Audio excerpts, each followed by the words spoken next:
He's just a cook. That's what my father told the table when I walked through the double doors of the Bellamy Country Club, his voice carrying the way it always did, designed to reach every ear in the room without looking like he was trying. My mother covered her mouth, half laughing, half apologizing to no one. My brother adjusted his tie and pretended he hadn't heard. And the room kept moving, champagne glasses clinking, jazz humming from the corner, 60 candles waiting on a cake for a woman who had spent 30 years letting her husband speak for her. My mother's 60th birthday. The invitation had arrived in a cream envelope with gold foil, my name printed in a font too formal for someone they actually wanted there. No +1. No phone call to confirm. Just the envelope on my kitchen counter in Nashville, sitting between a shipping invoice and a contract from Whole Foods. Before I tell you what happened that night, I want to know you're with me. Drop a comment, tell me where you're listening from, say hello. I read every single one. Sometimes a story needs someone on the other end to make it real. And if you want to walk with me through stories where the truth shows up uninvited and changes everything, hit subscribe. My name is Brennan Cole, and this is the story of how my mother's birthday dinner turned into the longest silence my father ever sat through. I flew into Charlotte from Nashville on a Tuesday afternoon. The rental car smelled like pine and old leather, and the highway stretched flat and wide under a sky that couldn't decide between rain and gold. My phone buzzed twice before I hit the exit. First message was from my operations manager. The new batch of Carolina Gold had cleared quality control, labels printed, pallets wrapped, target distribution confirmed for the Southeast rollout. Second message was from a food writer at Southern Living, asking for a quote about the brand's growth. I typed later and put the phone face down on the passenger seat. Real life happened in warehouses, in test kitchens at 3 a.m, in handshake deals with distributors who cared about flavor profiles and shelf stability, not last names. The world my family lived in, where your job title was your worth and your zip code was your personality, that world had stopped mattering to me the day I signed my first purchase order, with a hand still smelling like smoked habanero. The Bellamy sat on a hill outside Charlotte, white columns, boxwood hedges, the kind of place where people went to be seen being generous. Valets in black vests lined the curved driveway. I handed my key to a kid who looked barely old enough to drive and walked toward the entrance, straightening the one good blazer I owned, the one that still had a tiny burn mark on the left cuff from the night we perfected the Chipotle maple recipe. Inside was all warm light and high ceilings, and the low roar of people performing comfort. I recognized faces immediately. Uncle Morris with his bourbon already half gone, Aunt Camille in her silk wrap, scanning the room like a security camera. Cousins I hadn't seen since my grandfather's funeral 5 years ago. They moved around my parents the way planets orbit, predictable and proud of the gravity that held them. I stayed near the edges. That was the trick I'd learned early. Don't fight for the center of a room that doesn't want you there. Just find the wall, find the drink, find the door, and let the night do its work. My father's voice found me before his eyes did. Gerald Cole had the kind of laugh that colonized a room. He stood near the bar, one hand on my brother Trent's shoulder, the other holding a glass of something dark. He was mid-story, the kind he told at every gathering, about closing a deal, about shaking hands with someone important, about the Cole name meaning something in this town. Trent nodded along like he was taking notes for a test. Trent was the good one. MBA from Duke, junior partner at my father's commercial real estate firm, married to a woman named Adrian who color-coded her calendar and never missed a brunch. He was everything my father had designed a son to be. I was the draft that didn't make the cut. The side hallway led to a smaller dining area where the caterer had set up a tasting station. White tablecloths, small plates, a chef in a black apron arranging garnishes with tweezers. The sign on the table read, "Tonight's featured pairing, Cole's Kitchen Carolina Gold hot sauce with smoked pork belly sliders." I stopped walking. I read it again. Cole's Kitchen, Carolina Gold. My logo, my recipe, my name, technically, though not the Cole they thought they were honoring. Someone on the venue's catering team had chosen my sauce for my mother's birthday dinner. Not because of family, not because of connections, because a distributor had done their job, because the product moved, because a chef somewhere had tasted it and decided it belonged on this table. The irony was so clean it almost hurt. I picked up a slider, bit into it, and let the familiar heat bloom across my tongue. The sweetness hit second, then the smoke. It was the batch from 2 months ago, the one we'd adjusted after feedback from a blind tasting in Atlanta. It was right. It was mine. and nobody in this building knew it. I set the plate down, slid my hands into my pockets, and walked back toward the main room, with the patience of a man who had learned that the best stories tell themselves if you just stay quiet long enough. Dinner was announced at 7 sharp. The seating chart had me at the far end, table 9, tucked behind a column and a fern arrangement thick enough to hide a confession. My place card sat between a cousin I'd met once and an empty chair that no one had bothered to fill. I didn't mind. I'd spent years building something from a seat no one wanted. One more night wouldn't break the pattern. The sliders made their rounds. Servers carried trays through the crowd, and I watched people bite into my work without knowing whose hands had built it. A woman near the bar closed her eyes after the first bite and said something to the server. He pointed toward the tasting station. She walked over, read the sign, and pulled out her phone. That was the spark. Not a speech, not a confrontation. Just one woman Googling a hot sauce at a birthday party. The main course arrived, and my father stood to make a toast. He buttoned his jacket the way he always did. One button, slow, like he was sealing something official. He lifted his glass, and the room quieted. To my beautiful wife, he began, his voice filling every corner. 60 years of grace, strength, and the kind of elegance this family is built on. He paused for effect. He always paused for effect. She has given me 2 sons, a legacy, and a reason to come home every single night. 2 sons. He said it like he meant it. But I knew the math. In his version, there was Trent, and then there was the space where a second son should have been. My mother smiled, touched her necklace, accepted the applause. The room clinked glasses and returned to their plates. I took a sip of water and let the moment pass through me. Across the room, Adrian, my brother's wife, was looking at her phone, then at me, then back at her phone. Adrian was the kind of woman who verified everything. Restaurant reviews before dinner, background checks before playdates. She once Googled a plumber while he was still standing in her kitchen. So when her eyes locked on mine, with that particular mix of confusion and recognition, I knew exactly what had happened. She'd read the sign at the tasting station, searched Cole's Kitchen, and found the Forbes profile, the incorporated 500 list, the interview with the Nashville Business Journal, where I talked about growing up in a family that measured success in square footage. She set her phone down, leaned toward Trent, and whispered something. His fork stopped midway to his mouth. He looked at me across the room, the way you look at a stranger who just walked into your house and sat down in your chair. He picked up Adrian's phone, scrolled, and his expression changed. Not shock exactly, more like the feeling of finding a door in a wall you thought was solid. He whispered something back. She shook her head. He scrolled again. I watched the glow of the screen light his face from below, and thought about how truth always looks strange in artificial light. Trent stood up from the table with the careful posture of a man trying not to cause a scene. He crossed the room slowly, stopped beside my chair, and looked down at me. "Is this real?" he asked, turning the phone screen toward me. On it was the Cole's Kitchen website, my photo on the About page, arms crossed in front of copper pots and a wall of sauce bottles. I glanced at it. "Yeah," I said, "that's me." He pulled out the empty chair beside me and sat down. His cologne was expensive, and his confusion was genuine. "Since when?" 5 years, I said. "Started in my apartment kitchen. Moved to a commercial space in East Nashville. Now we're in 6,000 stores." He stared at me like I'd switched languages. 6,000? I didn't repeat it. I just let the number sit there. "Does Dad know?" he asked. I looked across the room to where our father was refilling his glass, laughing at something Uncle Morris had said, completely unaware that the ground beneath his story was already shifting. "What do you think?" I said. Trent sat with that for a moment.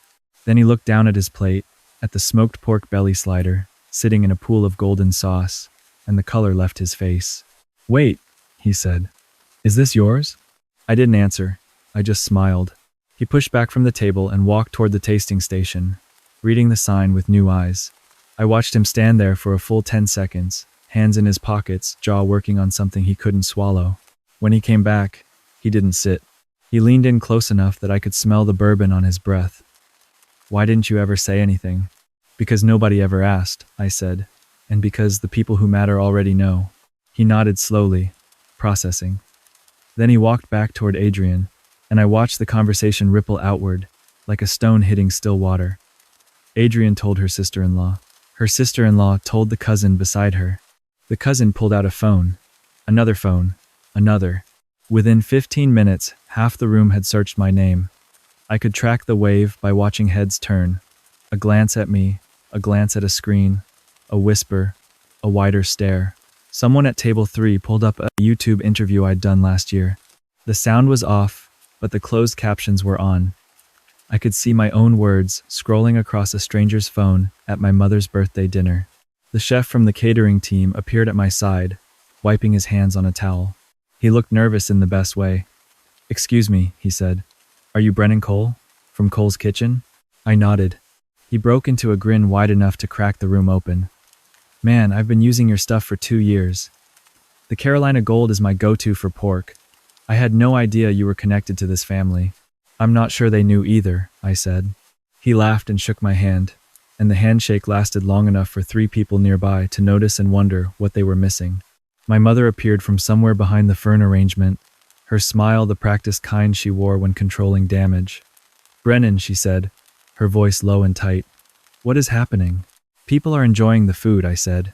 She looked at the tasting station, at the sign, at the chef still beaming beside me. Her lips pressed together. "You should have told us," she said, as if my success was a scheduling conflict she could have managed. "I did tell you," I said, 3 years ago. "You said it sounded like a hobby."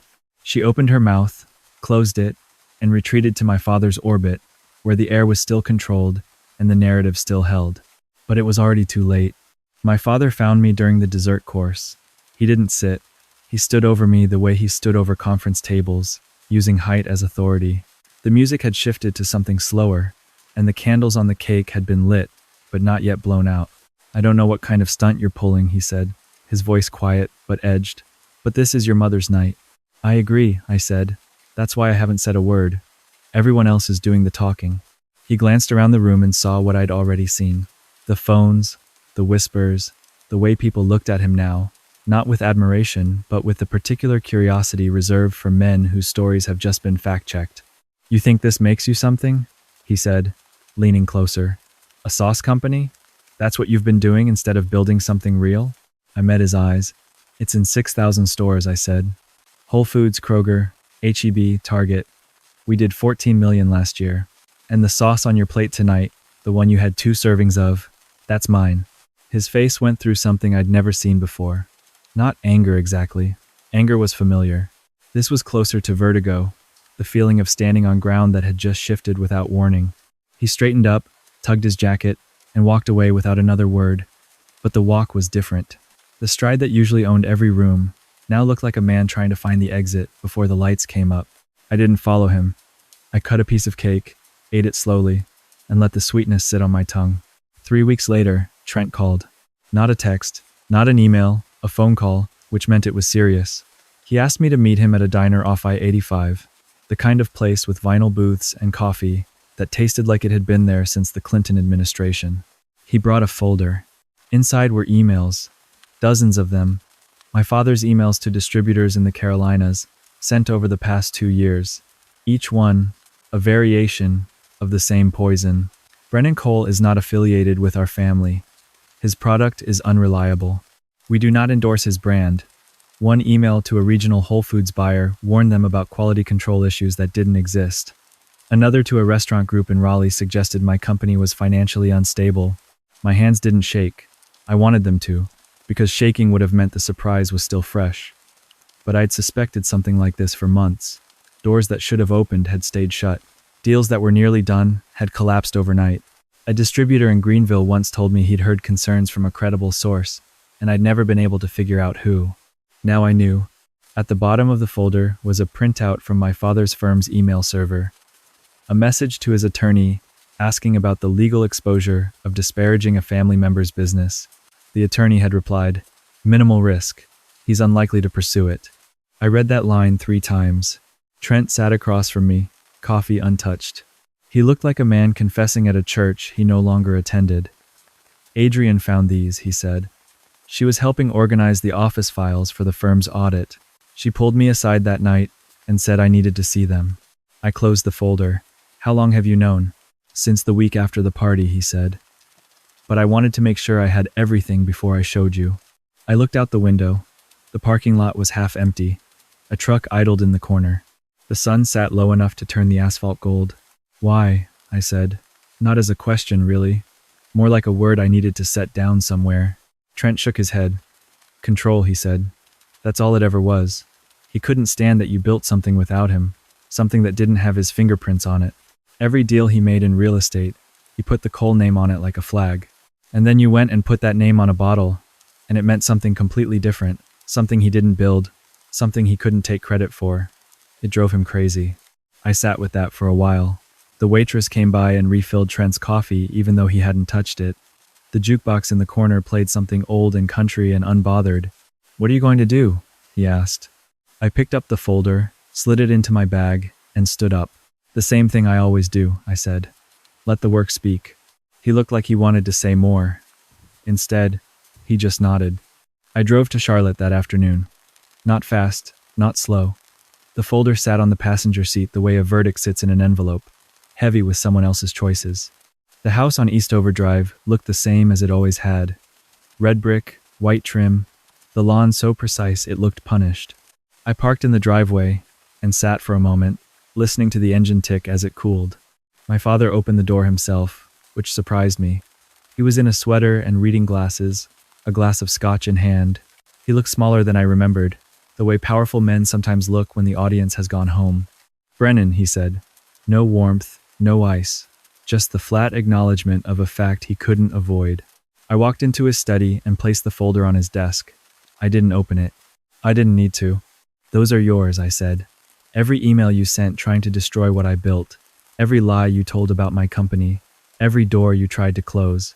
He looked at the folder the way you look at a bill you hoped would never arrive. I didn't come for an apology, I said.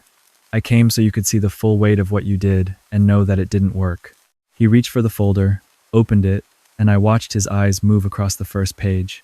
His jaw tightened. His hand trembled, not much, but enough. I was protecting the family name, he said, the words coming out rehearsed and hollow. No, I said. You were protecting your version of it. The version where you're the only one who gets to succeed. He didn't answer. Behind him, the study was filled with plaques and framed handshakes and photos of buildings with the Cole name on them. A museum of a man who needed the world to see him. I'm not going to sue you, I said. I'm not going to post those emails. I'm not going to ruin your reputation the way you tried to ruin mine. But I am going to keep building. And every bottle of sauce that lands on a shelf in this state is going to carry a name you tried to bury. He sat down, the chair creaking under him. For a long time, neither of us spoke. The clock on the wall ticked. The scotch sat untouched. The folder lay open between us, like a mirror neither of us wanted to look into. I turned to leave. At the door, I stopped. One more thing, I said. The Carolina Gold you had at the party? Mom told Aunt Camille it was the best thing she'd tasted all night. She asked the caterer for the name. He didn't look up. I didn't wait for him to. The drive back to Nashville took 6 hours. The radio stayed off. The windows stayed cracked. The night air came through cool and clean and tasting like nothing but the road ahead. 6 months later, Cole's Kitchen launched in 2 national grocery chains. The team in Nashville had grown to 40 people. The warehouse smelled like smoked peppers and cardboard and the particular sweetness of a thing that works because people care about it. I signed a deal with a food service company that supplied universities across the South, which meant my sauce was landing in dining halls full of 19-year-olds who had no idea who made it and didn't need to. Trent called once a week now. Not about business, just to talk. He'd started cooking on weekends, badly, and sent me photos of burned chicken with my sauce poured over it like a rescue operation. I laughed every time. Adrian sent me a message on a Thursday. She'd found a receipt in the firm's old files. My father had made a donation to the Charlotte Culinary Academy 2 months after the birthday party. Anonymous. No note, no call, just a check. I stared at it for a while. Then I closed the message and went back to work. A week later, I launched the Cole Foundation. Scholarships for culinary students who came from families that didn't support their path. The application asked one question that wasn't about grades or experience. It asked, who told you this wasn't a real career? The first class had 12 students. One of them, a girl from Fayetteville with burns on her forearms and a recipe for peach glaze that made grown men cry, wrote in her essay, "My father said cooking was for people who couldn't do anything else." I'm applying because I want to prove that the people who feed the world deserve to be seen. I read it 3 times and funded her entire program. On a Tuesday evening in late October, I sat in my office with the window open. Nashville hummed below, alive and indifferent and golden in the fading light. On my desk was a bottle of Carolina Gold, the new label, the one with the updated design and the tagline we'd spent 3 weeks arguing over, made from scratch, built from truth. My phone lit up, a text from a number I didn't recognize. I opened it. One word. Why? I knew who it was. I didn't need a name. I set the phone down and looked out the window, watching the city move in its slow, beautiful chaos. Because legacy isn't what you protect, I said out loud to no one. It's what you build when no one's watching. I poured a small glass of water, leaned back, and let the silence fill the room the way only earned silence can. Not empty, not angry, just clear. If anyone ever asks whether my father and I speak now, I'll say we're working on it, but I'm done waiting for permission to be proud of what I've built. And I'm done being the story someone else wrote about me. Sometimes the hardest thing isn't proving them wrong, it's realizing you don't need to. The proof was already on the shelf, in the warehouse, in the hands of strangers who chose it because it was good, not because of a last name, not because of a speech, because someone tasted it and said, "This is real." If you've ever been the one they laughed about at the table, the one they seated behind the column, the one whose name got left off the invitation, I hope you hear me when I say this. Keep building. Keep showing up. Keep putting your name on the thing you made with your own hands. They'll taste it eventually, and when they do, you won't need to say a word. If you've made it this far, thank you for listening. Tell me where you're watching from. Drop a comment. I read everyone. And if this story reminded you of someone you know, share it. Because stories like this don't just belong to me. They belong to anyone who ever turned silence into something the whole room could feel. Don't forget to subscribe if you want to keep walking through stories like this, where lies crack under pressure, pride meets proof, and the truth always finds its way to the table.